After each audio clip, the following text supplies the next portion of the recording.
আসসালামু আলাইকুম রহমতুল্লাহি বারাকাতুহ। সম্মানিত দর্শকগণ, আপনারা কেমন আছেন? আশা করি ভালো আছেন। আলহামদুলিল্লাহ, আপনাদের দোয়ায় আমিও ভালো আছি। 3 দিনে শত্রুকে 3 দিনের মধ্যে খতম করে দেওয়ার জন্য একটি খুবই বিপজ্জনক আমল। এটি একটি আমল। 3 দিন বলতে শত্রু বরবাদ ধ্বংস হয়ে যাবে, ঠিক আছে? 3 দিনের ভিতরে তার ধ্বংস লীলা শুরু হবে। 3 দিনের ভিতরে শত্রু বিভিন্ন ধরনের পেরেশানি, ক্ষতির ভিতরে পড়া শুরু করবে। আস্তে আস্তে সে ধ্বংস হয়ে যাবে।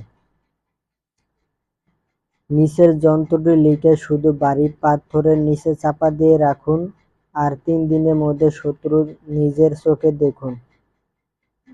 শত্রুর দফা রফা নিজের চোখে দেখুন। এই যে এখানে যে নকশাটি দেখতে পাইতেছেন, এই নকশাটা লেখার নিয়ম হলো, এই যে এখানে দেওয়া আছে নিয়মটা এই পাশে। এই যন্ত্রটা লেখার নিয়ম: শনিবার বা মঙ্গলবার পাকসাপ হয়ে উপরে যন্ত্রটি লিখবেন। লেখার জন্য ভোজপাত্র নিবেন। ভোজপাত্র মেশক জাফরান হলে খুব ভালো কাজ হয়, মানে মেশক জাফরান কালি নিবেন। আর মেশক জাফরান না পাওয়া গেলে সেই ক্ষেত্রে লাল কালির কলম দিয়ে লেখা যায়। এখানে বোঝানো হয়েছে যে মেশক জাফরান কালি দিয়ে লিখলে ভালো কাজ করে, আর কালি না পাওয়া গেলে লাল কলম দিয়ে লিখতে বলছে ভোজপাতার ভিতরে। নিচে শত্রুর পিতার নাম লিখবেন। শত্রুর মেয়ে হলে পিতার নামের পরিবর্তে মায়ের নাম লিখবেন। এখানে বলা হয়েছে যে নকশার নিচে যে শত্রুর নাম লিখবেন, ছেলে হলে তার বাপের নাম আর মেয়ে হলে তার মার নাম লিখবেন। লেখা শেষ হলে ছোট করে বাস করে নিবেন। এরপর এটি শত্রুর বাড়ির আশেপাশে বাড়ি পাথরের নিচে চাপা দিয়ে রাখবেন। এরপর থেকে শত্রুর বরবাদি শুরু হবে।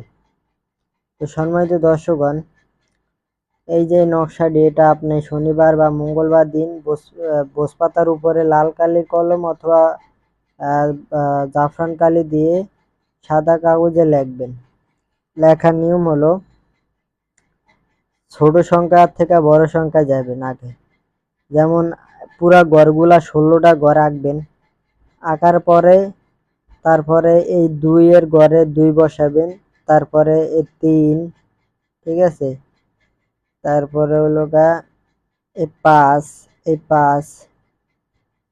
তারপরে হলো এই 7, তারপরে এই 9, হ্যাঁ। তারপরে হলো 39, 45, এখানে 16 ঘরও আছে। মানে এখানে ছোট সংখ্যাগুলো আগে লিখবেন, ছোট থেকে আস্তে আস্তে উপরে বড় সংখ্যাগুলো লিখবেন, ঠিক আছে? এভাবে ঘরটা পূর্ণ করবেন লিখে, ঠিক আছে? লেখা শেষ হয়ে গেলে তারপরে আপনি এই নকশার নিচে শত্রুর নাম লিখবেন। শত্রুর ছেলে হলে তার বাপের নাম আগে লিখবেন এখানে, পরে তার মাঝখানে বিন, পরে তার এই ছেলের নাম মানে শত্রুর নাম।